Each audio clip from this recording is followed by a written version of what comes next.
On the BT couch, Ziya Tong, a familiar face to many if you watched the Daily Planet once upon a time. Welcome to you. Thank you very much. Pleasure to be here. And after Daily Planet, people might be wondering, well, what's she working on? Here it is, the reality bubble, talking all about the biggest blind spots that exist for humanity. Why do these exist in the first place before we get into them? Why do they exist in the first place? Well, I would say that the reality bubble is very old. I mean, if you think about human beings, we've had the same eyesight as our Neolithic ancestors. We basically see like cave people do, right? But science and scientists are able to see the world around us in an entirely different way. I mean, today we can image everything from a black hole to an atom. So we know that there are invisible things that surround us that the average person is unable to see. So those are huge blind spots. We only see actually a tiny sliver of reality.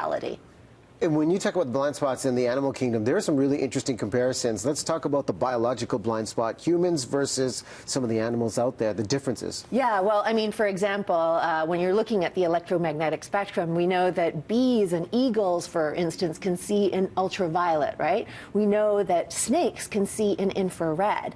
But there are ways that human beings can start to see these worlds as well. And in some ways, I talk about how not being able to see can be dangerous. So I came across this story about a surfer who was in Florida, and he started coughing up blood one day. And people on the beach, they were getting lesions, they were getting sores, they were getting blurry vision, and nobody could understand why because the beach looked perfect.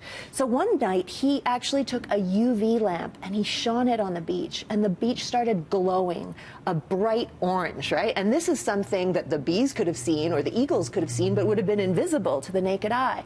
And what he realized after taking some of the sand in for testing was that it was covered in Corexit dispersant. So this was the dispersant that was used during the BP oil spill that had flowed down with the current. So being able to see in different spectrums and see different realities becomes really quite important in some ways. And having that sense of curiosity and asking the questions is crucial. And, you know, I look at the era we live in now being a parent, the generation that they're, you know, what they're going to grow up with. The commentary on waste and critical water shortage was very interesting in the societal blind spot. Nestle has calculated that if everyone on Earth ate like the average American, the planet would have run out of fresh water 15 years ago. The food waste economy, critical water shortages, what did you find in this book that really stood out? Well, I mean, so much of that we simply don't see again, right? We have this idea that a lot of our water comes from rainwater, but that isn't true. So it's actually been called one of the biggest blind spots is our groundwater blind spot. A lot of that is silently being depleted, and that's what's being used for agriculture and for industry. Here in BC, our glaciers, we're losing the equivalent of, I believe, 22,000 Empire State Buildings worth of that snowpack and ice every single year, and that's what feeds a lot of the river systems.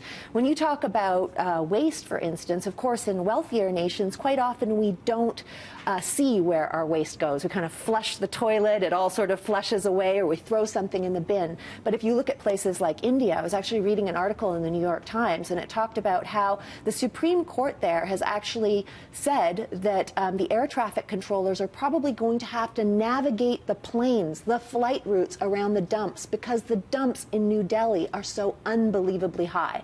So what may be a blind spot for those of us in the West is not necessarily a blind spot. It may be glaringly obvious for people who live in different countries. So how do we get people to pay attention? Because it's almost going through this book, having the blind spots is one thing, but, you know, having the other, is it just a conscious choice that we're choosing not to dig deep and look at all these issues? How do we get people to pay attention? Read the book.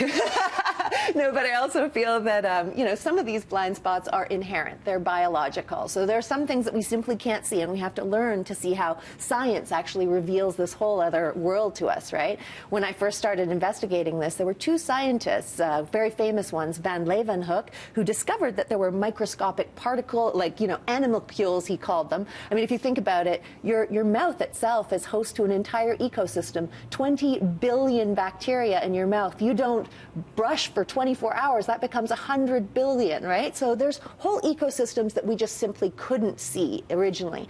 But there are willful blind spots as well. So one of the things that I noticed that kind of struck me one day is the fact that in the 21st century, there are cameras everywhere, except where our food comes from, where our energy comes from, and where our waste goes. Which is, A, a bit weird, but also fundamentally, how did we get to become the most powerful species on Earth when we don't even know how we survive?